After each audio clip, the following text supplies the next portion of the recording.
प्यारे दोस्तों, काफी साल पुरानी बात है। किसी शहर में एक हिंदू पंडित जी रहा करते थे जो अपनी जहालत की वजह से इलाके में मशहूर थे। उस पंडित की खास बात ये थी कि वो इस्लाम और मुसलमानों से सख्त नफरत करता था और अक्सर वो बेहुदा सवाल निकालता और लोगों को चैलेंज करता था और कहता था, मेरे इन सवालों के जवाब दे दो, मैं इस्लाम को मान जाऊंगा और मुसलमान हो जाऊंगा। इस तरह से वो अपनी गंदी सोच से मुसलमानों को नीचा दिखाने की हमेशा कोशिश किया करता था। ये सब करके वो पंडित बहुत खुश हुआ करता था और उसे अपने इल्म पर तकब्बुर था। इसी तरह से उस पंडित ने 3 सवाल बनाए और मुसलमानों को चैलेंज कर दिया कि अगर तुम मेरे इन 3 सवालों के जवाब दे दो तो मैं फौरन इस्लाम कबूल कर लूंगा। वो 3 सवाल ऐसे थे कि उन 3 सवालों का जवाब बड़े बड़े आलिमों के पास भी नहीं था और इस तरह से उस पंडित का डंका एक बार फिर जोर पकड़ गया। क्या आप जानते हैं वो 3 सवाल कौन से थे? वो 3 सवाल कुछ यूं थे। पहला सवाल, जब आज तक अल्लाह को किसी ने नहीं देखा तो फिर तुम लोग पहले कलमे में अल्लाह के एक होने की गवाही क्यों देते हो और तुम ऐसा क्यों कहते हो कि अल्लाह के सिवा कोई माबूद नहीं है? और उसका दूसरा सवाल ये था कि जब हर चीज पर अल्लाह कादिर है और दुनिया में जो कुछ भी होता है वो अल्लाह की मर्जी से ही होता है, तो दुनिया में किसी बात के लिए कुछ बुरा होता है तो इंसान कसूरवार क्यों कहलवाया जाता है? और उसका तीसरा सवाल ये था कि तुम कहते हो कि शैतान आग से पैदा है, वहीं दूसरी तरफ अल्लाह तबारक व तआला इरशाद फरमाता है कि कल कयामत के दिन शैतान को जहन्नम की आग में डाला जाएगा। तो जब शैतान खुद आग से बना है तो उस आग में शैतान का क्या बिगड़ेगा? भला आग पर आग क्या असर करेगी? ये 3 सवाल उस हिंदू पंडित ने मुसलमानों के सामने रखे, लेकिन कोई भी उसके इन 3 सवालों का जवाब ना दे सका। ऐसे ही कुछ दिन गुजरते गए। एक दिन वो पंडित किसी काम से अपने घर से बाहर निकला। अभी वो पंडित रास्ता में चल ही रहा था कि उसका गुजर एक बुजुर्ग इंसान के पास से हुआ जो कि जमीन पर बैठा हुआ मिट्टी के बड़े बड़े गोले बना रहा था। जैसे ही वो पंडित उसके पास से गुजरा तो उन बुजुर्ग ने पंडित को आवाज दी और उसको अपने पास आने को कहा। वो पंडित उन बुजुर्ग के पास चला गया। बुजुर्ग ने कहा, सुना है तुम्हारे कुछ सवालात हैं जिनका आज तक कोई जवाब नहीं दे पाया, जरा मुझे भी तुम्हारे वो सवालात बताओ, शायद मैं उनका कोई जवाब दे दूं। ये सुनकर पंडित मुस्कुराया और कहने लगा, जब मेरे इन सवालों के जवाब बड़े बड़े उलमा नहीं दे पाए तो तुम जैसे बूढ़े के पास क्या इल्म होगा? ये सुनकर वो बुजुर्ग भी मुस्कुराने लगे और कहने लगे कि तुम अपने सवाल तो पूछो। अब एक एक करके उस पंडित ने अपने सवाल दोहराने शुरू कर दिए। वो पंडित कहने लगा, मेरा पहला सवाल ये है कि जब आज तक किसी ने अल्लाह को नहीं देखा तो तुम पहले कलमे में अल्लाह के एक होने की गवाही कैसे देते हो? फिर तुम क्यों कहते हो कि अल्लाह के सिवा कोई माबूद नहीं? और मेरा दूसरा सवाल ये है कि जब हर चीज पर अल्लाह कादिर है और इस दुनिया में जो कुछ भी होता है वो सब अल्लाह की मर्जी से होता है, तो फिर किसी बुरी बात के लिए इंसान कसूरवार क्यों कहलाया जाता है? और मेरा तीसरा और आखिरी सवाल ये है कि आप कहते हो कि अल्लाह ने शैतान को आग से बनाया है, वहीं दूसरी तरफ अल्लाह फरमाता है कि कयामत के दिन शैतान को जहन्नम की आग में डाला जाएगा। अब जब शैतान खुद ही आग से बना हुआ है तो फिर उसका उस आग में क्या बिगड़ेगा? भला आग पर आग का क्या असर होगा? पंडित ने कहा, मेरे यही 3 सवाल हैं जिनका जवाब किसी के पास भी मौजूद नहीं है। ये सुनकर वो बुजुर्ग काफी देर उस पंडित की तरफ देखते रहे और कुछ सोचते रहे। ये देखकर वो पंडित मन ही मन खुश हो रहा था। इसका अंदाजा उसकी मुस्कुराहट से लग रहा था।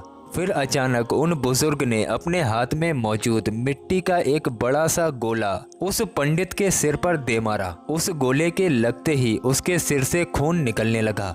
पंडित उठ खड़ा हुआ और कहने लगा, तुमने ऐसा मेरे साथ क्यों किया? तुमने मुझे क्यों मारा? इसकी शिकायत मैं काजी से करूंगा और तुम्हें अदालत में इसका जवाब देना होगा। ये कहकर वो पंडित सीधा काजी साहब के पास चला गया और सारा माजरा बयान कर दिया। उस पंडित के सिर से अभी भी खून निकल रहा था और तकलीफ से उसका बुरा हाल हो रहा था। खैर उसके बाद उन बुजुर्ग को भी काजी साहब के सामने पेश किया गया। उसके बाद काजी साहब ने पूछा, हजरत आपने किस वजह से इस आदमी को मारा है? ये सुनकर उन बुजुर्ग ने कहा, मैंने तो इस पंडित के उन सवालों के जवाब दिए हैं जो इसने मुझसे पूछे थे। अब ये बिना वजह मुझ पर इल्जाम लगा रहा है। ये सुनकर अदालत में मौजूद हर शख्स हैरान हुआ, क्योंकि उस पंडित के उन सवालों के बारे में ये सब लोग भी जानते थे। इसलिए लोग सोचने लगे, इसको मारने से और जवाब देने से इसका क्या लेना देना। इतने में काजी साहब कहने लगे, इसके सवालों के जवाब हमें तो कहीं भी नजर नहीं आ रहे हैं। इस पर उन बुजुर्ग ने कहा, काजी साहब, इसने मुझसे पहला सवाल किया था कि जब अल्लाह दिखाई नहीं देता है तो फिर तुम कैसे उसकी मौजूदगी की गवाही देते हो? इसके पहले सवाल का जवाब मुझ पर लगाए गए इसी इल्जाम में है। ये कह रहा है कि मेरे सिर में चोट लगी है और उसमें दर्द हो रहा है,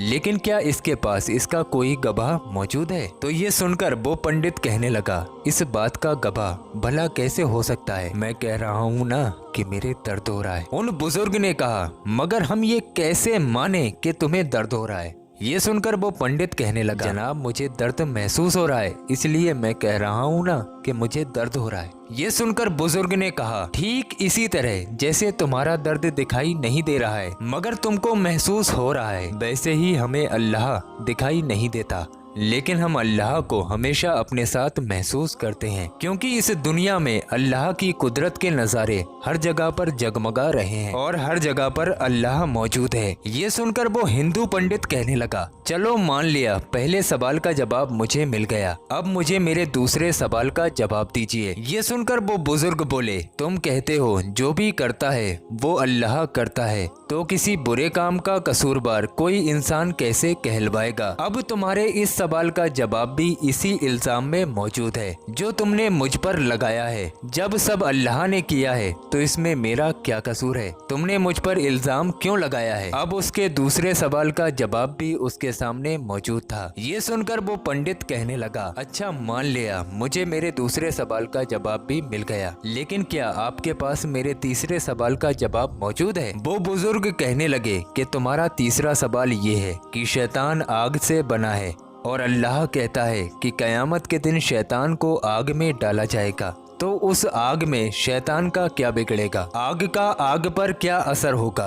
अब तुम मुझे ये बताओ कि तुम किस चीज के बने हो? वो पंडित कहने लगा, मैं मिट्टी का बना हूँ। तो वो बुजुर्ग कहने लगे, वो जो औला मैंने तुम्हारे सिर पर मारा था वो किस चीज का बना हुआ था? तो वो पंडित कहने लगा कि वो मिट्टी का बना हुआ था। तो इन बुजुर्ग ने कहा, बिल्कुल ठीक, जिस तरह से तुम मिट्टी के बने हो और वो औला भी मिट्टी से बना हुआ था जिससे तुम्हारा सिर फट गया। अब अगर तुम ये कहते हो कि शैतान आग से बना है तो कयामत के दिन उसको जहन्नम की आग में डाला जाएगा, तो उस आग का शैतान पर क्या असर होगा? तो इस तरह से तुम्हें भी मिट्टी के गोले से कुछ भी नहीं होना चाहिए था, लेकिन तुम्हारा सिर तो फट गया, तुम तो जख्मी हो गए। बिल्कुल इसी तरह से कयामत के दिन भी जहन्नम की आग भी शैतान को जलाकर राख कर देगी। वो पंडित ये सुनकर बहुत हैरान हुआ और सिर्फ यही नहीं बल्कि उस अदालत में मौजूद हर शख्स बहुत हैरान था कि किस तरह से एक बुजुर्ग इंसान ने इस पंडित का मुंह बंद कर दिया। उसके बाद वो पंडित कहने लगा, मैं इन तमाम कामों से अभी अल्लाह से तौबा करता हूँ